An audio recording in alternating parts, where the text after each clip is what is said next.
Let us build a nation together, so that we may know how nations are built. The new Civilization game is here, and whether you're a Civ veteran or totally new to 4X games, there are plenty of new systems to learn in Civ 7. Leading a nation to victory is no easy task, and a Civ game isn't exactly quick, so make sure to avoid these crucial pitfalls.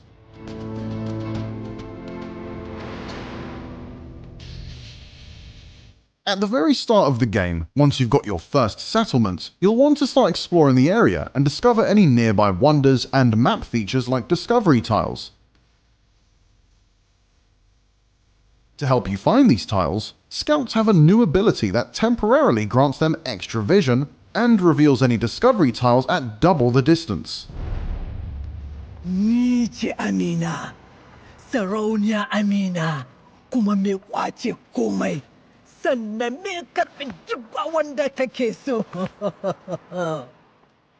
You'll want to find out where rival civs are on the map and start claiming territory as soon as your capital reaches 5 population and you can train a settler. Keep an eye on the settlement cap on the banner at the top of the screen. You don't want to go over this cap as you'll get hefty happiness penalties on your settlements. That will restrict their growth and slows down getting policy unlocks from celebrations. You can increase the settlement cap via certain civic and tech tree unlocks and via leader attributes. When founding a new settlement, you're looking for spots next to plenty of resources. Settlements can expand to cover up 3 tiles away from the city centre, so make sure you can cover as many as possible. Resources either apply a flat effect to your entire civilization, or can be assigned to individual settlements. It doesn't matter if you have duplicate resources, as their bonuses will stack. Access to the ocean is vital for settling distant lands in the exploration age. If you're playing on a continent's map, see if you can secure access to the sea via both the east and west coasts whenever possible. This is especially vital for the Economic's Legacy path, where you have to set up settlements on distant lands to import special resources like cocoa, sugar, tea, and spices. Even if you're not going the economic route, if you grab them, you can make sure other civs can't claim them for themselves. If you've got enemies on your borders, hover over them to see which village they belong to. If you haven't found them already, your next goal will be to discover their camp on the map. Once you've located them, you have a few options. The first option is to use influence to befriend them. This takes quite a few turns, during which time their units will still be hostile. But when it's done, they will be friendly, and unless another civ destroys or befriends them first, you'll become their suzerain, and can choose from a list of useful bonuses to obtain from them. You can even eventually incorporate them into your empire and take over them if you have enough influence. It's absolutely worth befriending every independent people you encounter to secure their bonuses, even if they're not hostile. Your next option is to march your armies over to them and wipe them out with military strength. You can disperse an independent people by stationing one of your units on their settlement tile and clicking Disperse. This grants a one-time flat reward based on the settlement type. If you're not in any immediate danger, it's a great idea to take some units and a commander over and let the commander gain XP and promotions while your armies battle it out. It's a huge waste to engage in any combat without a nearby commander getting XP and leveling up from it. Avoid this whenever possible. They can occupy the same tiles as your soldiers, and you can move them around during your turn to make sure they're affecting the units you're attacking with. When the age progresses, you lose any units that can't stack into a commander, so train extra to keep your army strong. If you train up a unit in a settlement far from the front lines, you can send them to reinforce a commander, during which time they'll disappear from the map. If the commander dies in the meantime though, the reinforcement will fail and they will reappear where they were originally.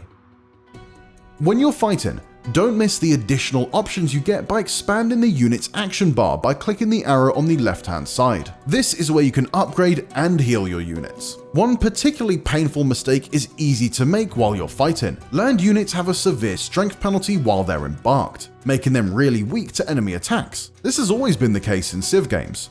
But now the map has navigable river tiles, and your units will embark if they end up there, so make sure to avoid your units becoming vulnerable in a bad spot. The flip side of this is that you can bring your ships further inland to help attack or defend territories. Look out for damaged district tiles in your settlements. These might be the result of a natural disaster like a flood or a storm, an enemy pillaging you, or your own people getting a bit grumpy. There appears to be an option to repair them with production, but this didn't work great for us. It seems much faster and more efficient to fix them using gold, since it's relatively cheap and you can repair lots of damage in one go. If you've got loads of money in your bank, consider purchasing units or buildings like this. Purchasing buildings is the only way you can add them to towns. This is definitely worth doing to help them expand quicker.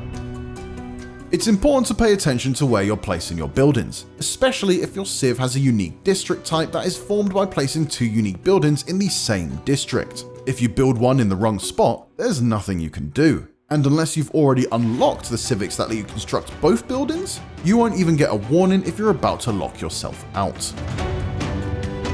Using influence can lead to great benefits, boosts, or subterfuge, but I recommend you keep some saved up in case you need to spend it to block someone trying to denounce you, or convert an independent fast. You can keep an eye on everyone's progress by hovering over your portrait in the top right corner, which will show vital stats for every rival you've met so far, including their yields per turn and number of settlements.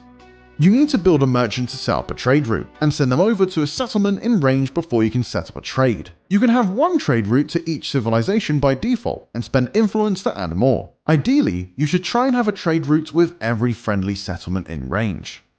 You can track the current age's progress on the trophy in the top left corner. When the age reaches 70% completion, this triggers a universal crisis event. There are a few different crises you can get, from plagues to revolts, and if you get unlucky, they can seriously hamper your plans. Ages don't progress at the same rate. They start off slow, and start to speed up as the civs in-game complete legacy path milestones. That means falling behind can be really bad, and speeding ahead in one area might not give you enough time to complete something else you're going for. The Golden Age rewards at the end of each legacy track are by far the most valuable, but can be pretty hard to achieve. If you find yourself falling behind other civs in the Antiquity and Exploration eras, all is not lost, but you might need to resort to some more violent means of catching up.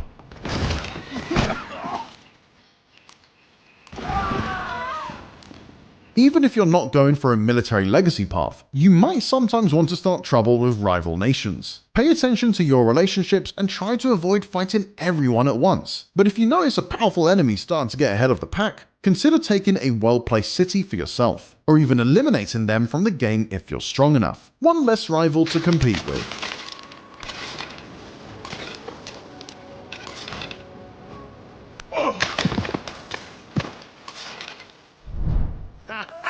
Vos solamente facéis mártires. For even more from Civ 7, make sure to check out the latest trailer, and for everything Civilization and more, stick with IGN.